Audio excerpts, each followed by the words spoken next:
Olá a todos, sejam bem-vindos a mais um Guia dos Usados. Eu sou o Marvin e se está à procura de um pequeno carro com uma grande personalidade, fique desse lado porque este Fiat 500C pode perfeitamente ser o companheiro ideal para o seu verão.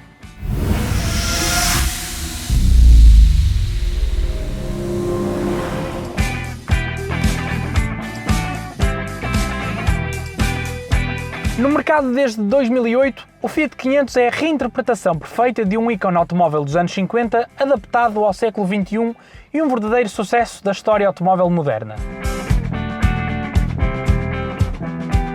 E como em equipa vencedora não se mexe, o Fiat 500 só conheceu uma nova cara em 2015, sendo agora um citadino 100% elétrico.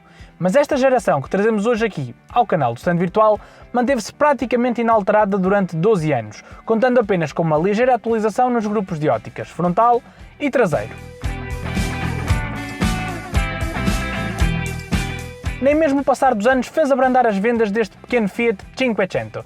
E tal como o vinho do Porto, a idade tem feito muito bem. Será que estamos perante a presença de um futuro clássico?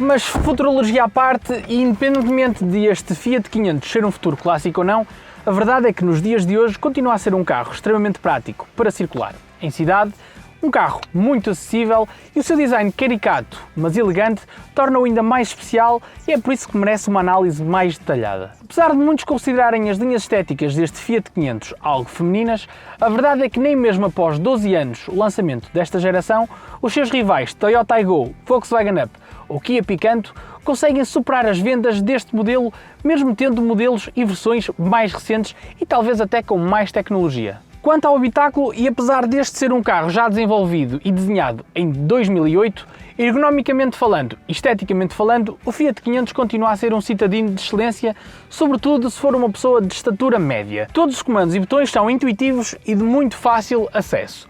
No entanto, o facto de nem o banco do condutor, nem o banco do passageiro terem regulação em altura, faz com que pessoas de estatura um bocadinho mais elevada possam não se sentir totalmente confortáveis nesta posição de condução e requer alguma habituação. Por outro lado, esta posição de condução ligeiramente mais elevada permite-nos ter aqui uma ótima visibilidade sobre tudo o que nos rodeia.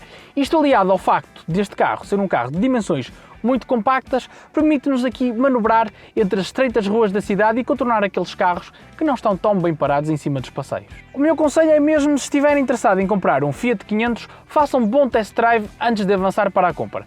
A posição de condução algo peculiar deste carro é daquelas que ou se adora ou se odeia e pode requerer alguma habituação, por isso certifique-se que experimenta antes de avançar para o investimento. Mas já no que a espaço para os ocupantes traseiros diz respeito, o Fiat 500 pode até ser um carro impressionante tendo em conta as dimensões e o facto deste ser um citadino. Sentado ali atrás, uma pessoa de estatura média com sensivelmente 1,75 m terá mais espaço do que, por exemplo, se viajar numa companhia aérea low cost. E quanto ao espaço para a bagageira, este resume-se apenas a uns 185 litros, que apesar de serem muito modestos, são suficientes para as necessidades básicas do dia-a-dia. Mas o Fiat 500 é mesmo um carro cheio de pormenores esses que o tornam tão particular e até nos fazem esquecer a abundância de alguns plásticos mais rijos no interior da carroceria. Tenhamos em conta, por exemplo, este volante, o velocímetro ou a alavanca das velocidades com um estilo mais retro, ou até mesmo este padrão dos bancos ou os puxadores das portas que nos remetem automaticamente para um carro saído dos anos 50. O Fiat 500 é um carro cheio de detalhes. E mais uma prova desses pequenos detalhes é mesmo este painel central com a inscrição 500, que pode fazer pandan com a cor da carroceria exterior em algumas das versões mais equipadas. Enfim, são estes pequenos pormenores que tornam este carro um carro tão único e especial. E tal como um bom prato de cozinha italiana, um Fiat 500 normal será sempre um carro que lhe vai abrir o apetite. Mas se quiser adicionar aquela pitada especial que torna qualquer prato num prato fenomenal, esta versão Cabrio será responsável por tornar uma viagem normal em possivelmente momentos inesquecíveis.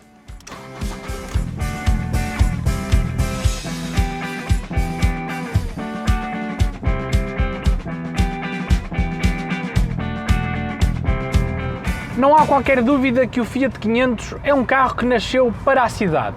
E é este o seu habitat natural e é aqui que se sente melhor.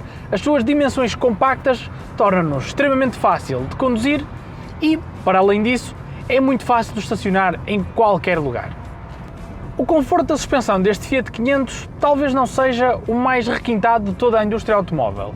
A taragem da suspensão deste carro tende um tudo nada para o lado firme, algo que pode não se tornar tão confortável em estradas em piores condições, mas que a velocidades reduzidas e dentro da cidade torna-se perfeitamente normal e bastante confortável, não havendo nada de negativo a apontar no capítulo do conforto deste Fiat 500. Tal como disse, o habitat natural deste carro é a cidade.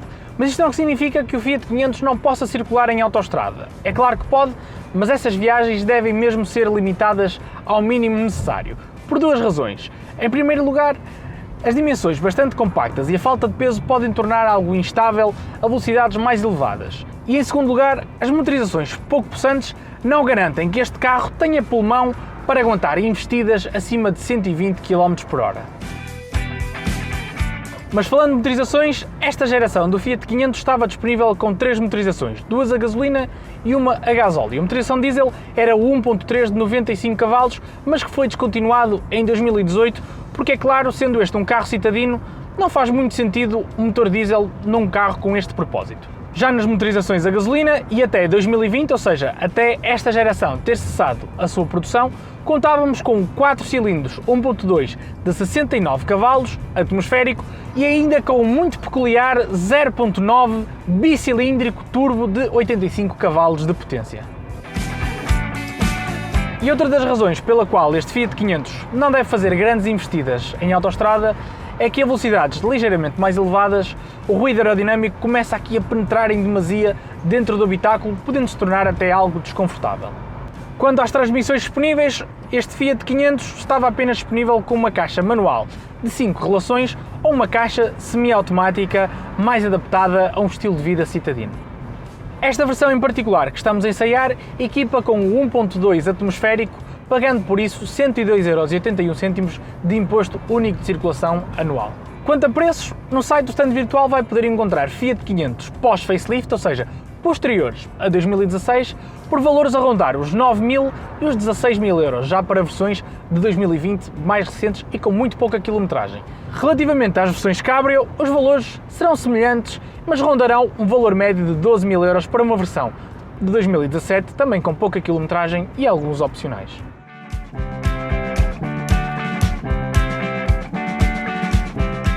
E é chegada a hora de conhecerem a nossa avaliação final a este Fiat 500C.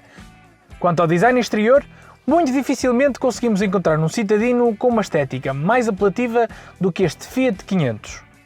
O seu estilo peculiar e as linhas que nos remetem para um carro dos anos 50 tornam este carro diferente de toda a sua concorrência. Atribuímos por isso um sólido 10.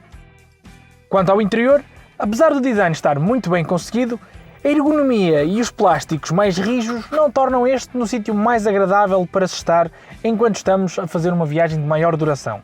Atribuímos por isso um 6.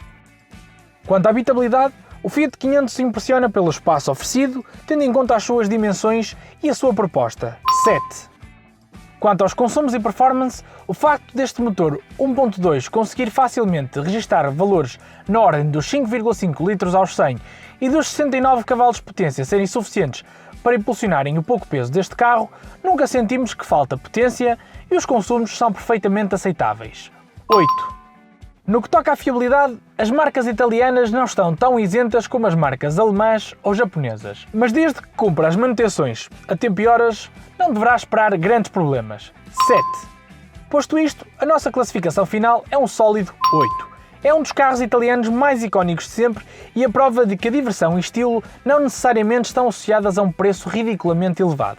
Acompanhem e subscrevam o canal de YouTube do Stand Virtual.